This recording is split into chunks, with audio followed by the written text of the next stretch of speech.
Oke, halo, kembali lagi di Alpha ya, saya KR. Udah hampir sebulan lebih nggak buat video tentang investasi. Kali ini kita akan bahas lagi investasi. Kita lanjutin yang kemarin tentang Santara yang sudah saya cek atau kita buat sahamnya di Santara. Saya sudah masukin ada 2 tempat di Astebu dan PT Reka Cipta Prakasa kayaknya, kalau salah ya itu. Nah, kemarin Astebu sudah membagi dividen, yakni dari Januari sampai Juli, yang cair kemarin akhir Agustus. Jadi kan 6 bulan, tiap 6 bulan sekali dia akan memberikan dividen. Nah, oke, pertama sebelum masuk ke situ, saya mau ngomong terima kasih buat teman-teman sudah menonton video Santara yang pertama, yang sudah tembus sampai 15.000. Saya apresiasi, terima kasih. Yang berarti teman-teman sudah mulai concern ke investasi, yang mana dalam ini kita masuknya saham. Kalau saya baca di analisis videonya, itu sekarang sudah ada 0,6% wanita yang ikut untuk menonton video investasi. Nah, dari 100% itu umur 25 sampai 35 tahun yang mendominasi untuk menonton film tentang saham. Kenapa? Karena mereka sudah rata-rata sudah bekerja, rata-rata sudah mempunyai uang, dan mereka bingung mau ngapain dengan uang mereka. Lainnya sisa di umur 20 lebih dan di atas 40. Oke, lanjut lagi. Kita hari ini akan membahas dua aplikasi. Yang pertama Santara, yang sudah saya sebutkan di awal lagi, dan ada namanya Property Load. Teman-teman bisa coba Property Load. Dan nanti teman-teman juga akan kita sedikit bahas masalah saham yang sudah banyak yang request di bawah tadi, bukan di bawah, di video Santara yang pertama, di versi part pertama, banyak tanya tentang saham apa yang bagus dan banyak aplikasi apa untuk saham yang bagus di mana. Nah, saya akan bahas satu-satu nanti, tapi nanti kita akan buka dasarnya awal-awal aja. Oke, kita buka Santaranya. Oke, sekarang agak beda guys, ternyata kemarin buka kayak gini, baru kita ini kan kosong, jadi nggak langsung sebunga. Ternyata kita tulis terlama, kita cari yang kita butuhkan. Oke, ini dia, kita sudah memberikan dividennya pertama. Kita cek pembagian dividen ya, nih dia ada 15,183 juta, jadi ada 15 juta untuk pembagian tahap pertama. Kita coba hitung ya, 15.183 rupiah. 15 biro mau 183. Gila, ingatan saya pendek sekali. Untuk 5.000 lembar saham, jadi per lembarnya dapat segini. Saya cuma ada 18 lembar, jadi cuma ada 54.660,96 rupiah. Ini kita udah dipotong pajak. Oke, jadi untuk dividen pertama lumayan banget. Kita coba ya, hitung ya, segini 54.000 dari total investasi saya. Nah, ini caranya ngitung dividen yield. Nah, sorry, kita coba ada 54.600 ya, bagi 1,8 ada 3,03% per 6 bulan. Berarti per 1 tahun ada 6%-an dividen yieldnya. Lumayan sekali. Oke, kita coba cairkan di sini guys, di akun. Lalu ada tulisan dividen di sini, kita cek dividen. Oke, di sini dividennya sudah masuk seperti yang kita hitung tadi, 54,660. Kita cairkan ke dompet Santara, transfer dividen, mengerti. Oke, langsung masuk. Loh, apakah harus memenuhi requirement dulu? Nih, saya tadi habis memperbarui KYC itu ya. Jadi dia memperbarui, kok ini masih nggak bisa ya? Oh, dividen akan ditransfer ke wallet Santara maksimal 3 kali 24 jam. Oke, jadi kita menunggu aja. Mungkin. Oh ya. Oke, biarin proses verifikasinya selesai dulu. Jadi tadi saya verifikasi dulu guys. Ada tambahan pengatur apa ini lah KYC ini loh. Nah ini baru hari ini tadi saya buka dan harus di verifikasi dulu semuanya. Jadi teman-teman harus mengisi semua biar safety mungkin ya, dari santaranya biar safety. Jadi di dulu dan bisa dicek dulu semuanya. Oke, itu untuk dividen sehari Santara. Soalnya untuk PTRK kita ini itu setahun. Jadi untuk Sebu itu cuma 6 bulan sekali cek dividennya, kalau PTRK setahun sekali. Oke, sedikit saya mau membuka dari komenan teman-teman. Dari video pertama saya buka dulu. Ini dia. Maaf ya, saya nggak bisa balas satu-satu semuanya, nggak banyak banget.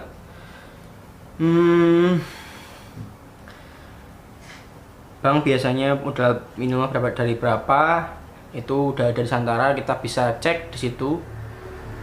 Kalau untuk masuk di Santara tergantung ke pendapatan kita selama 1 tahun. Nanti diambil 5%-nya seperti yang saya jelaskan sebelumnya. Kalau sudah ikut investasi atau beli saham, sahamnya bisa dijual nggak? Bisa. Nanti di pasar sekunder di Santara sudah ada. Nanti akan dibuka. Tapi mungkin nunggu dulu ada targetnya dari Santara berapa UMKM yang terdaftar, baru mereka akan buka pasar sekunder. Nanti bisa jual beli saham di situ. Tapi ini konsepnya masih UMKM gitu ya. Untuk nominal investnya idealnya berapa biasanya? Nggak ada idealnya.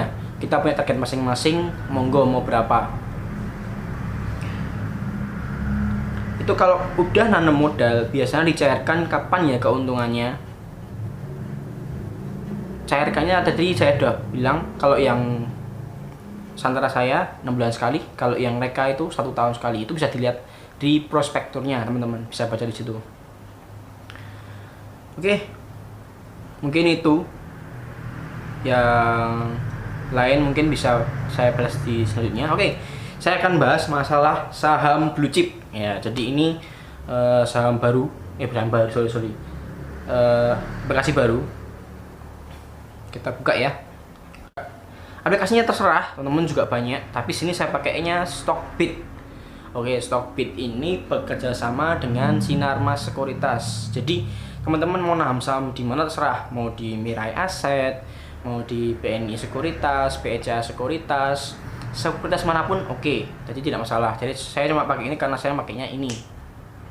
Oke, di sini kita bisa lihat di watchlistnya saya ada beberapa nggak banyak sih, cuma beberapa pilihan saham yang saya lihat. Di sini saya investasi cuma di, sebenarnya nggak boleh, tapi nggak apalah, di BRI sama BRIS. Kemarin saya sempat ambil untung di situ. Kemarin saya sempat masih ada story-nya nggak ya? Nah, oke, di sini ada BBRI saya yang sedang downtrend. Oke, tapi biarin aja nggak apa-apa. Nah, kita cek history. Saya sempat profit sekitar 30% di BBRI. Dari angka 3.300 jadi 3.700 atau 800, saya lupa. Nah, saya kemarin coba WD karena memang kemarin ngepasi turun banget dan harus cepat cash. Itu kemarin sempat jadi 6,5. Jadi bukan 6.050.000. Jadi cuman masukin 5 jutaan. Jadi untungnya hampir 1 juta lebih. Sebenarnya pasnya 1,3 juta gitu, jadi kecil. Oke, kita bahas tentang saham ini tuh apa. Oke. Seperti kita lihat perusahaan-perusahaan itu banyak banget ya. BCA, ada BNI, ada Hadira Finance, terus ada Antam, ada Astra dan sebagainya. Saham itu ibarat kita membeli sebuah perusahaan. Nah, kita di situ berinvestasi. Saham pertama sudah dikeluarkan tahun 1900-an, di tahun segitu. Dan mulai menanjak dan mulai tahun 2017 kemarin Indonesia mulai rame nih ini investor lokalnya, karena mungkin ada beberapa influencer juga yang mengenalkan tentang saham ini. Jadi baru naik daun, bukan naik daun dalam artian ini akan musiman, tidak. Maksudnya mulai banyak investor lokal. Kita mau coba lihat di BRI. Ya, di sini kita bisa lihat ada harganya 3.140. Nah, itu harga per lembar sahamnya dari BRI. Nah, masing-masing saham itu beda-beda. Untuk yang tertinggi di sini saya di watchlist saya ya, itu hanya ada di BBCA yaitu 27.000. Turun jauh sekali ya. Oke. Apalagi waktu corona kemarin sangat berefek ya. Kita lihat 5 tahun. Oke, kita lihat di sini 2016 dia masih 2000-an, 2018 dia mulai 3.000, dia turun sedikit, koreksi. Lalu dia 2019 dia mulai 4.000, harusnya dia sekarang hampir 5.000 kalau tidak ada corona. Corona dia langsung anjlok jadi 2.600 rupiah. Sorry, 2.500 malah. Kita lihat tingginya aja. Oke, sini dia 2.170 malahan. Nah, itu sangat ngefek banget buat perekonomian ternyata si corona ini. Oke gitu. Untuk menganalisa sederhananya si saham itu, kita lihat dari 5 tahun belakang apakah dia bagus atau tidak. Oke, dalam hal kita membeli saham ini, kita belinya per lot, yaitu per 100 lembar. Misalkan 3.140 kan per lembar. Berarti kalau kita mau satu lot itu berarti harus menyiapkan uang 314.000 satu lot. Seperti yang di Santara tadi kemarin, bedanya kalau Santara bisa 1 biji atau 1 lembar. Kalau di saham-saham seperti ini atau saham-saham yang blue chip atau LQ45 dan sebagainya, itu mainnya per lot. Jadi harus main per lot. Nggak tahu, katanya ada yang mau diubah per lot, mau dibuat lebih dari itu katanya, tapi nggak tahu lah. Oke, jadi bedanya cuma di itu. Sama kan kemarin kan Santara kan UMKM, sedangkan ini perusahaan yang besar, jadi mainnya per lot. Beda lagi kalau di luar negeri juga mainnya per lembar ternyata teman-teman, bukan per lot seperti di Indonesia. Mungkin karena nilainya sangat kecil, jadi mungkin mainnya harus per lembar, per lot, sorry. Oke, gitu. Nah, bedanya lagi sama yang Santara kemarin, untuk dividennya kita bisa baca, lihat ya, 168 rupiah. Lah, seperti ini tuh bisa dipelajari cara menghitungnya dan sebagainya. Saya sama-sama belajar, nanti ada namanya price earning ratio. Jadi keuntungan mereka berapa dan harganya 3.140 itu wajar enggak atau kemahalan enggak dari profitnya dia. Cuma boleh jujur, untuk saham UMKM di Santara memang harganya terlalu tinggi per lembarnya, 100.000 kan per lembarnya. Sedangkan earning ratio-nya kecil. Tapi memang nih kemarin Santara bisa 1 lembarnya 3.000. Bayangin aja kalau yang di sini kan 1 lembarnya 100, tapi dengan harga per lembar 3.140. Oke. Mungkin teman-teman agak masih bingung apa saya kan jelasin benar-benar pelan-pelan. Oke, di sini kita juga bisa melihat keuangannya mereka masing-masing.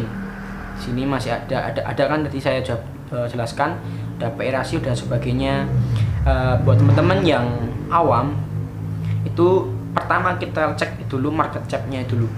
387.000 billion, sangat besar sekali, atau kondisi total asetnya itu sangat besar. Bandingin dengan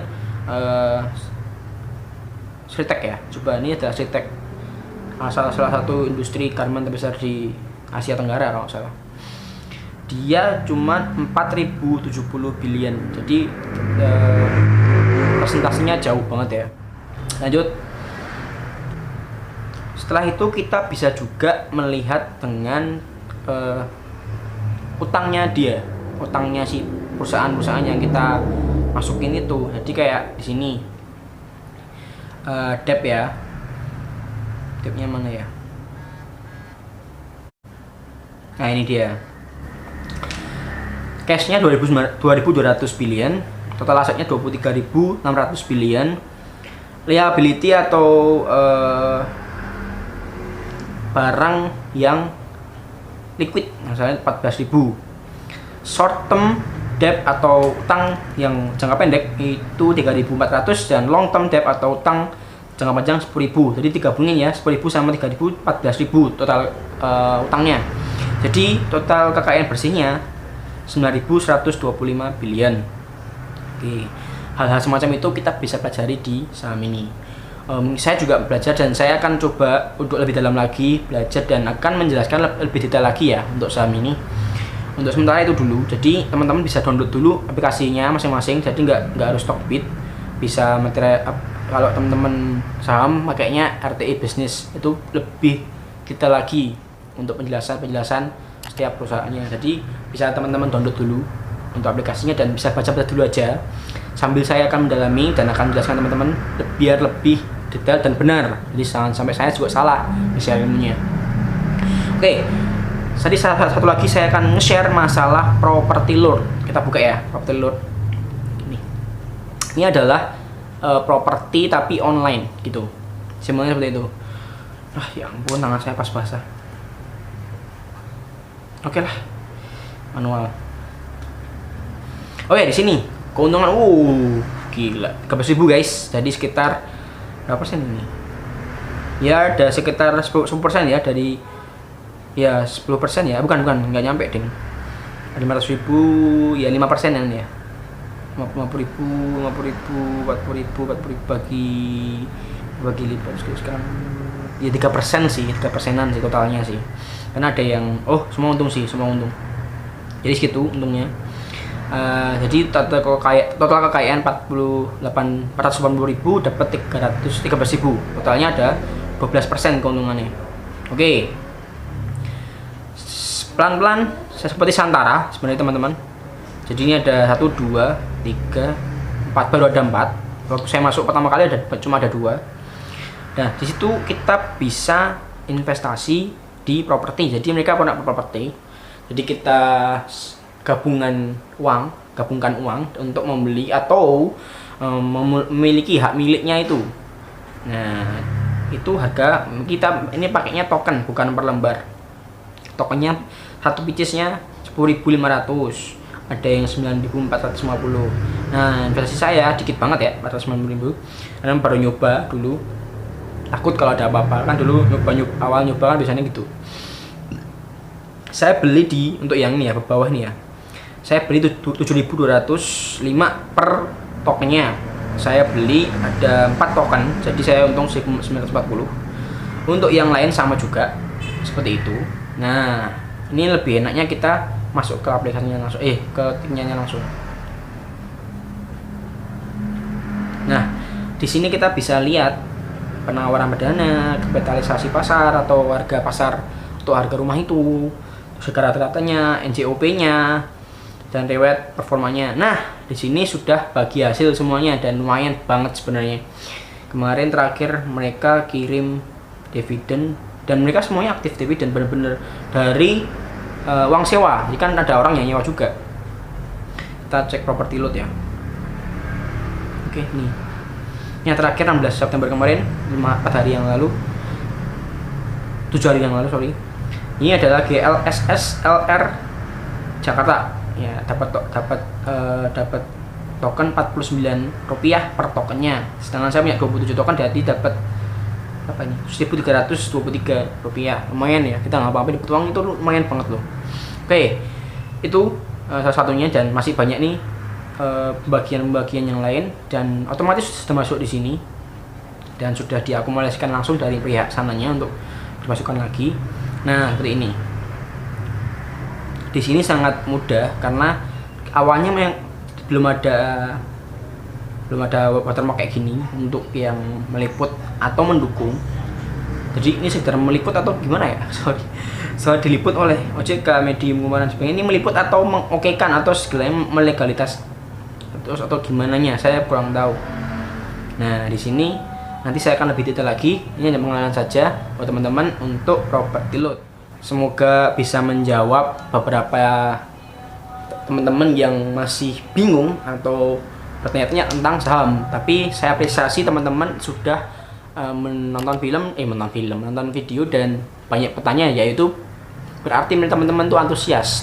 Yang dulu investasi itu tabu, sekarang mulai digerakkan. Oke, bagus banget teman-teman. Oke, ketemu di video selanjutnya. Kita break dulu. Sampai jumpa lagi. Dadah.